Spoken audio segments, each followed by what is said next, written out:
Coming up, a special nightly news kids edition with an all-kids audience in honor of Bring Your Kids to Work Day. Then, the things that go boom. We'll take a look at the science behind thunder and lightning. And speaking of science, Kate the Chemist is here with an experiment you won't want to miss. Also, secrets of a comedian. Jimmy Fallon tells us why laughter is really the best medicine. What is the silliest thing you ever did in school? I used to go into the principal's office and use the speaker and just talk to the students. Plus, puppies, what you need to know, and what's on your mind. I'll answer some of your questions. What's it like to be so famous? This is NBC Nightly News, Kids Edition. Welcome back to Nightly News Kids Edition. I'm Lester Holt. Always great to be with you. This week, we decided to step out of our comfort zone and change things up a bit. I'm in a different studio this week, still here at Rockefeller Center, and with me is an all-kids audience. That's right. Why? It's because we are marking Bring Your Kids to Work Day, an annual tradition. And since we have so many kid visitors in the building today, we thought, heck, it would be fun to have some of them watch us put the show together. All their parents work here at NBC Universal. Did you know the idea of Bring Your Kids to Work Day dates back to the early 90s? Since then, the program has grown and expanded, and now tens of millions of kids participate every April in workplaces around the world.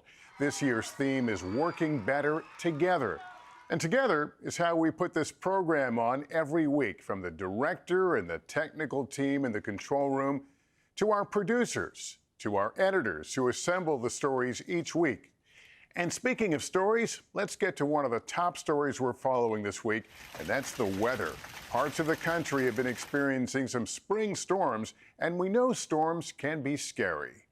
So let's bring in our pal Dave Price from WNBC to explain the science behind thunder and lightning. Welcome, sir. How are you, Lester? I am terrific. Hi, boys and girls, and hello to everyone at home. We've got some really interesting stuff to talk about today. You know, around the world, lightning strikes every single moment of every single day of every single year. That's a lot of lightning, isn't it? Yeah. You see, it happens all the time. So I thought it would be interesting to show you how lightning and then thunder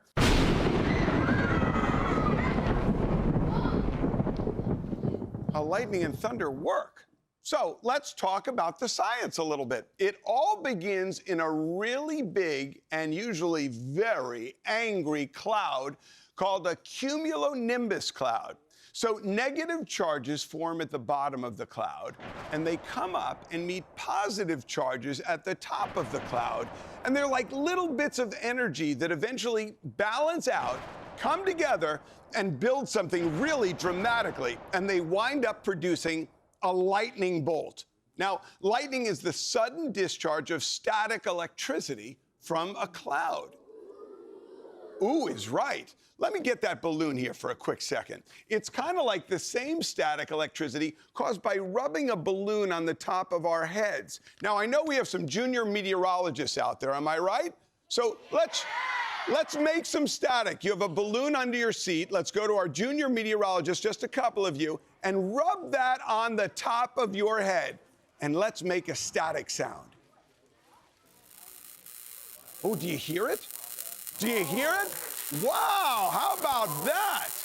Now, lightning is kind of like that. It can flash within a cloud, go from cloud to cloud, or even strike from a cloud to the ground.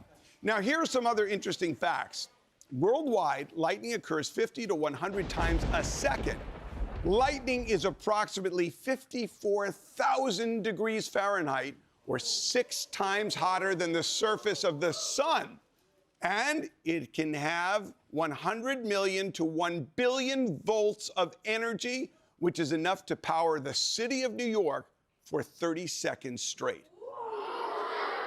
How about that? Now, thunder is caused by lightning. When a lightning bolt travels, it usually opens up a little hole in the air. And due to the extreme heat, once the light is gone, the air collapses back in and creates a sound wave, and that's what we hear as thunder. And the reason we see lightning before we hear thunder is because light travels faster than sound. Exactly, very good. So let's make some thunder. Everyone grab a bag under your seats. Let's grab a paper bag. Ready? Blow into it, squeeze the top closed. When I yell thunder, smash the bag. 3, 2, 1, thunder! Oh my goodness! That's amazing! You're amazing! Give yourselves a round of applause. So we finish with just a couple of important safety tips. When there's a storm, look for shelter in a house or a building or a vehicle. If there's no shelter, avoid open fields and hilltops, and always stay away from tall objects and get out of the water. And that's a little bit about the science of lightning and thunder. That's amazing. I think I hear hail now out there. Yeah. That's terrific. I had no idea lightning is hotter than the surface of the sun. I learned a lot. Good, I'm glad. Great to have you here, my friend. You bet, always. Thanks, everybody. And Dave, by the way, is going to stick around and help us with some segments coming up. Well, now I want to bring in one of our Kids Edition correspondents, Delano, to help me with our next segment. We have a special guest today. He's a comedian who also hosts a late-night talk show many of your parents might watch. And get this, his job is making people laugh. Let's welcome Jimmy Fallon.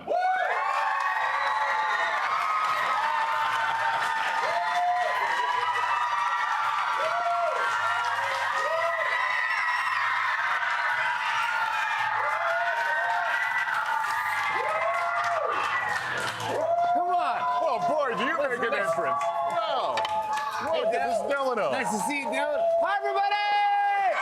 Come on! Hey! Oh, my goodness. It's so fun to have you. You do your show right across the hall, so this is really great to kind of peek into what you guys are doing. Yeah. When I watch you, Jimmy, I always think he's living his dream. Wasn't your dream to be a comedian, to make people laugh professionally? I always made people laugh. My mother heard about a contest on the radio. She said, there's an impression contest. You should enter it. I hear all the voices you do in your room. And I was like, oh, my God. So I entered this contest. I was in high school, and I did all different voices. I would do Adam Sandler. I did Adam Sandler. He has, like, 3 different voices. So he kind of goes like, he mumbles a lot, how you doing, when he talks. And then he goes, and then the third version is that he just yells. He goes like, So I would do those types of things. And I ended up winning the competition and then becoming a comedian and deciding that I wanted to be a comedian. So I would go to contests. Yeah, it was fun. Well, Del here's got a couple questions for you, my co-host for the moment. Hi, Del. Were you the class clown when you were a kid in school? Yeah, I was the class clown. I used to get in a little trouble. Not that bad, though. I made sure that everyone was in on the joke. I remember I went to a Catholic school, so there were a lot of nuns in my school. And I remember going up to Sister Margaret, who everyone was afraid of. And she was wearing her habit. And I remember going up to Sister Margaret, and I go, is this felt? Is this felt? She's like, this? Is this felt? She goes, no, I don't think it's felt. I go, now it is. Oh. So she was like, what are you doing? Don't do bits with me. But that was my bit, and I got in trouble for that. But I was the class clown. I loved to make people laugh. You have another question? Yep. What is the silliest thing you ever did in school? The silliest thing I ever did in school? Oh, my gosh. I mean, I used to go into the principal's office and use the speaker and just talk to the students. And I probably shouldn't. They didn't really allow me to do that, but I just would do it and go, hey, guys, what's going on? How you doing? Don't try this at home. Do it. School. Or ask your principal if you want to do it. Yeah. But I would go in and just grab the microphone and just talk to the whole school and say, hey, guys, how you doing? Here's what I want. You've got 2 little girls, right? Yeah. How did they find you funny? Yeah. Or are they a tough audience? They're a little tough audience, but no, they find me funny. We find each other like our senses of humor, and I try to show them what I think is funny, and they like that. But they like Dad being silly. Yeah. And were you able to when you were a kid, to make your classmates laugh? That was the best thing. I mean, I think when when you're young, I mean, how old are you, Dell? 9. 9 years old? Yeah. When you're around 10, 12, I think that's probably when I first kind of go, yeah, I want to be funny, I want to be a comedian. So I would like kind of write jokes or do impressions and play around with kids. But yeah, I always loved being fun, making people laugh. It was a big thing for me. And this was your lifelong dream? I didn't know I'd end up hosting a talk show, which is like a show that I go out and now I talk to different celebrities and like I've talked to Taylor Swift and, you know, just interview her. And I've known her for a long time now. Now she's gotten bigger and bigger and bigger. Yeah. But I'll interview Taylor Swift and then she'll go over and play a song for me. And it's a crazy cool job. I love it. Oh, well, Jimmy Fallon, it's so great to have you stop by. The best. Lester Holt. It's so cool. Yeah, you should be sitting here doing this. This is what you do. No. Del, I didn't even spray you at all. Uh-oh, Dill. Can I? Yeah. Okay, close your eyes.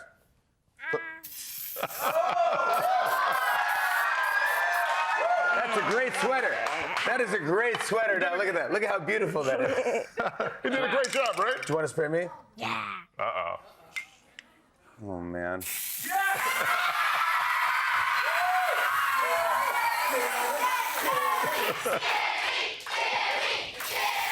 Oh my gosh, this has been the best show ever. Thank you so much, Joe.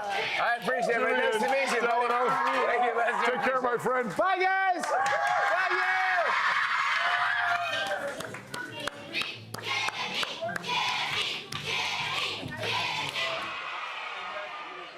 All right, time now for What's on Your Mind. We received questions from a few of our audience members about my job as a news anchor. Our friend Dave is with the audience and the microphone. Dave, the first two questions are from Hudson and Quinn. Oh, and I think we have Quinn right here. Quinn, you have a question for Lester. Yes. How do you guys get your ideas for the show? How do we get our ideas for the show, Lester? That's terrific. You know, we have a staff for Nightly News Kids Edition here at Rockefeller Center, but NBC News has bureaus and offices all around the world, and we have producers and correspondents who are constantly trying to find interesting stories in their area, and they do what we call pitch. They'll come to our show and say, hey, I have this story. Are you interested? And we'll embrace the idea and we'll talk about it and we'll go out and shoot it. So it's a constant dialogue all the time, and that applies across all the shows at NBC News, including the nightly news that I do at night. Again, we listen to all our folks around the world. They pitch us ideas and we go for them. All right, Lester, let's ask Hudson what your question is. How long does it take for you guys to practice for the show? Practice, it's a good question. We go in the studio, most of the times we roll right away. We don't really do a rehearsal, but sometimes when there is a segment, maybe when we're demonstrating something and it requires some moving pieces or parts, we'll rehearse it to allow the cameras to practice the right angles, make sure we have the lighting properly. But generally, we go straight through from start to finish. For my evening program, Nightly News, we do rehearse parts of it at the very beginning to make sure, again, we have all our camera angles right and we're going to get all our graphic elements together, but we're constantly working it. All right. Now, Ada is here, and you have a question for Lester, too. And who's with you, by the way? Lily. Lily and Ada. All right, Ada, what's your question for Lester? What's it like to be so famous? Oh, Lester, what's it like to be so famous? You know, can I tell you something? It's pretty cool. It's pretty cool when you can do a job that people will stop you on the street or in the airport or in the grocery store and tell you you're doing a good job or saying something really nice about what you do. You know, a lot of people, unfortunately, don't get that. They work harder than me, and don't always get the recognition. So I appreciate it when people, you know, recognize me and want to talk a little bit about what we do in the news.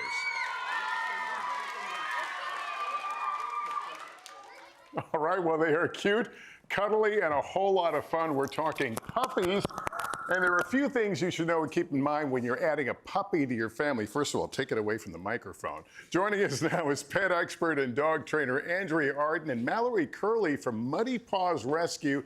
And on hand to help me with the segment is our kids correspondent, Isaac. Isaac, thanks for being here with us.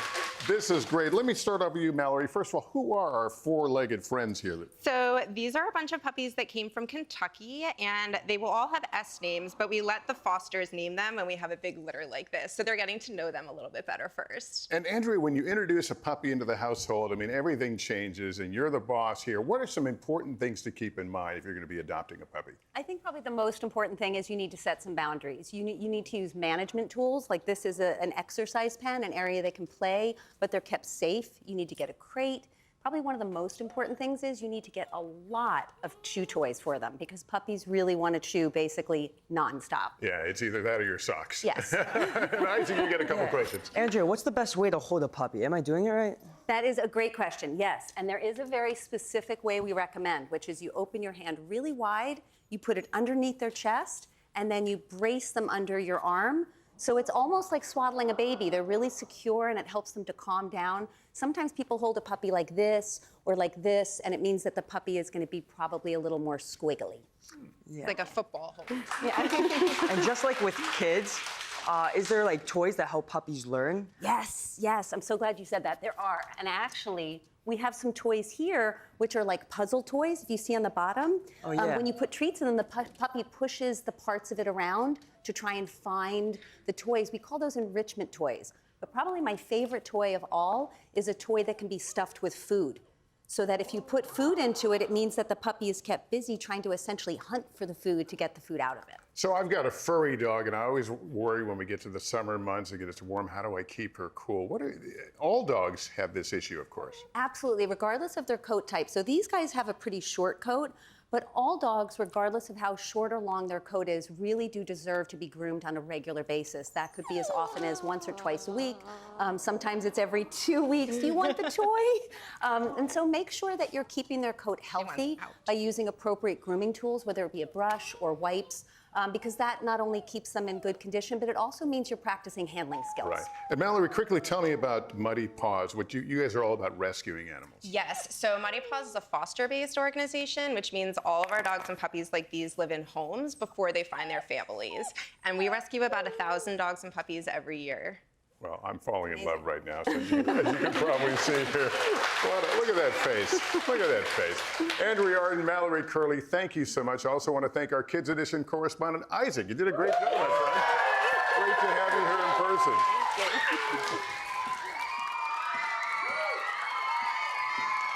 We know when you hear the word science, may not be your favorite subject, but our next guest has made it her mission to make chemistry fun. Joining us now, Kate Berberdorf, author and professor, who is also known as Kate the Chemist. Kate, it is great to have you. We're going to be doing some experiments together, so I'm going to put on my safety coat. You always wear something protective. I have to, yeah. I have a good lawyer and he makes me, but also you've got to wear the gear. We're going to be playing with 35% hydrogen peroxide, which would really sting if we got it on our hands, and it would stain our clothing. So we want to make sure we're covered here. What are we going to do? We are going to do vomiting watermelons. Right? Are you excited? Of course, we all woke up this morning and said, I wonder what a vomiting watermelon would be like. Okay, wait, hold on. I have to fix you because you're too cute for that. Okay, there you go. All right, beautiful. All right, so you ready? Yeah, I'm ready. Okay, we got to put our gloves on. Okay. All right, so y'all, if you ever do this at home, which don't do this at home unless a parent says it's okay, but you have to have your safety gear on. Goggles, gloves, lab coat. Got it? Perfect. All right, so what we're gonna do once we've got all our stuff on is we're gonna begin to prepare our apparatus. And so this is a bowl, and we're gonna put 3 things in it. So I'm gonna get started I'm still struggling with the gloves, by the way, but I'll get there. You'll get there. You'll get there. I wanna help you, but that's okay. We'll keep going. All right, so what we've got here is 35% hydrogen peroxide. Have you guys ever used hydrogen peroxide at home? Yeah? Yeah? So at home, it's usually 3 to 6%, but we're working with really concentrated stuff, so this is 35%. Are you okay? I'm okay. It'll be in the next. There we go. There we go. All right, I'm gonna get started over here. So what we're gonna do is grab your hydrogen peroxide. All right, so put the whole thing in? Yep, you're gonna have to take the lid off first and then go ahead and dump that in. And I'm gonna do the same thing over here. So we've got 3 different watermelons we're preparing. After the peroxide's in there, we want to add our dish soap. And so we've got dish soap here. Add the whole thing. Dump it all in. The dish soap has a lot of surfactant in it. And surfactant is something that is going to help us trap bubbles. And we want to have, it's going to trap gas in bubbles. And that's what's going to make it really fun. All right, so now we need to dye our vomit colors. What color do we want? Okay, green. I think they said green. I heard blue.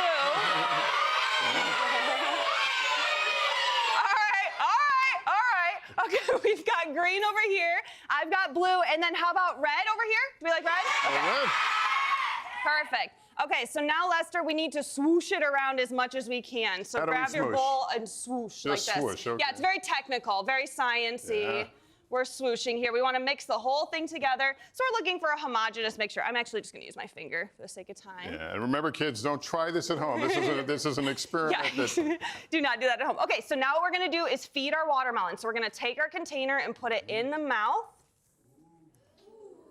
It's a little tricky. Okay, just put the whole thing in there? Yeah, the whole thing. I'm going to put this one in here. All right. Feeding it.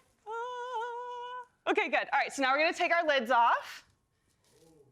Yeah, ooh, And now we have to prepare our catalyst. And so, that's all right. So what we're going to do is pour the water into our potassium iodide. So my catalyst is ready here. Go ahead here. You're going to pour the water directly into that one. Pour the water into the... Yep, right over your salt. Totally normal. And then we're going to cap it and shake it. It should get really, really cold because it's endothermic, and so that's perfect. Shake, shake, shake. And I'm going to prep my other one really quickly.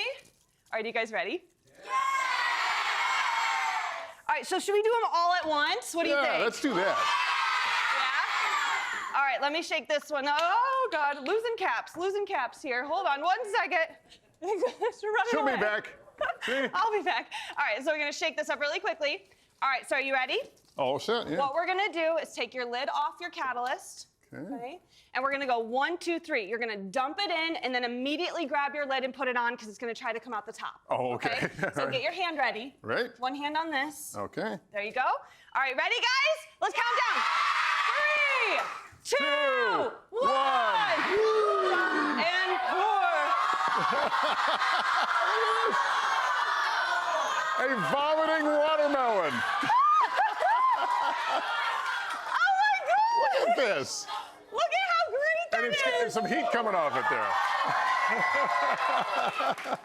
Oh my gosh. Okay, I gotta tell you the amazing. science. The science is awesome. Hydrogen peroxide here. We just added our catalyst. It broke apart the bonds and it shot out oxygen gas trapped in the bubbles. Can you feel the heat? I could definitely feel the heat coming off it. So this is exothermic. When something's exothermic, it's hot. Say exothermic. Beautiful. Did you like that? Oh, this is terrific. There's real science here. It reminds kids that science doesn't have to be hard drudgery. This is exciting stuff. No, science is awesome, right? Kate, thanks so much. That's going to do it for us. We hope you learned a few things and had some fun today. And parents, just a reminder, if your child has a question about any topic in the news, email a video to us at nightlynewskids@nbcuni.com. You can also follow us on Instagram @nightlykids. And just a program note, you can catch Nightly News Kids Edition this Saturday on NBC. Check your local listings for the time in your area. Thanks for being a terrific audience and being part of the program. Have fun